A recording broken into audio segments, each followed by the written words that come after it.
Hi guys, Christine Mann here, and I am continuing my story reading through the Action Bible for kids. So if your kids are already in bed, maybe you can just show it to them tomorrow.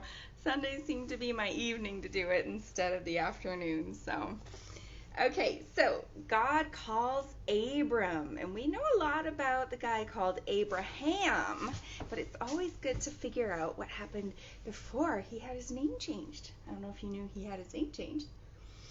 Many years pass. People forget all about the God who created them. They move down the Euphrates River and build the great trading city of Ur. Ur is a land of plenty, with plenty of different gods. But the one true God speaks to a young man named Abram.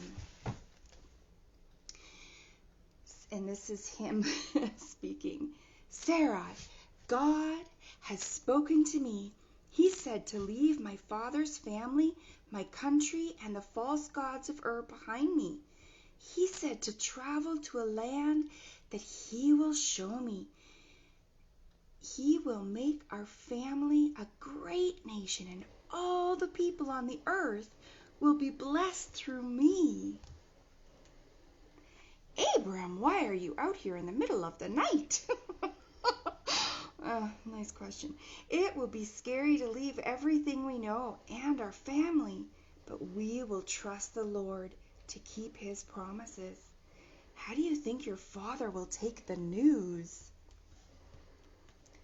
And it says here, not well. Abram can't leave me behind in my old age.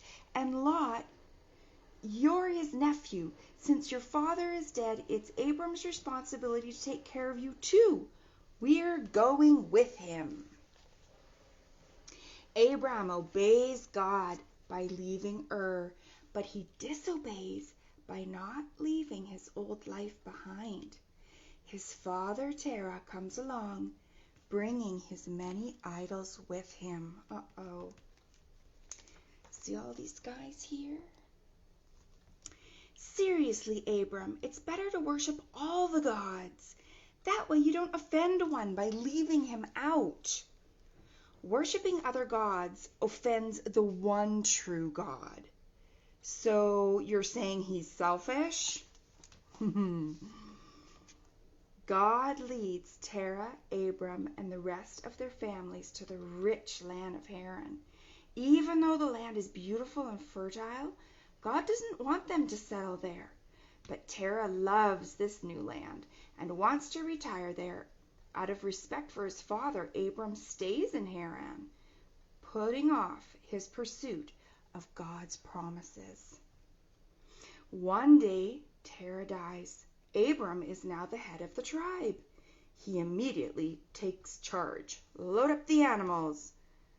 What are your plans for the tribe, Master? God has called me to take my family and leave Haran. I will continue to seek his promised land. I'm with you, Uncle Abram.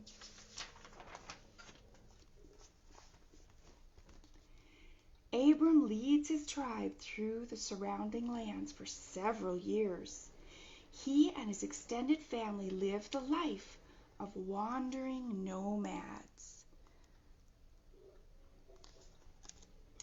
But then a famine sweeps through the land, and Abram doesn't have enough food to support his tribe.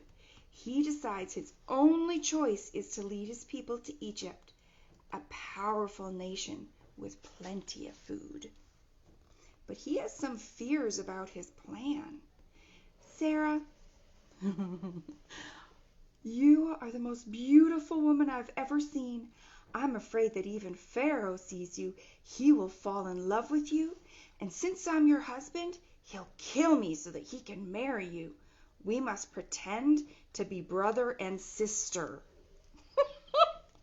That sounds very unlikely, but I'll do what you ask. How do you think this turns out? But Abram's prediction comes true. Pharaoh falls for Sarai's loveliness. Thinking Abram is her brother, Pharaoh gives him lots of money and gifts and asks Sarai to be his wife. But before Pharaoh can marry her, God intervenes to save his chosen family. Plagues! Can you see these pictures here? God strikes the Egyptians with disease, so they will let Abram and Sarai go in peace. They give Abram food and money and send him and his family on their way. Thankful for their close escape, Abram and Sarah realize how foolish their plan was. Sarai, forgive me. I did not seek God's help. I was a coward and trusted in my own plot to save us. I forgive you, my husband. From now on, I will trust God. I can only pray that he forgives me. I'm sure God forgives you, Abram. After all, he protected us in Egypt even when we forgot to trust him. I'll never try to outsmart God's plan for us again. I just hope this is the last time I have to pretend to be your sister.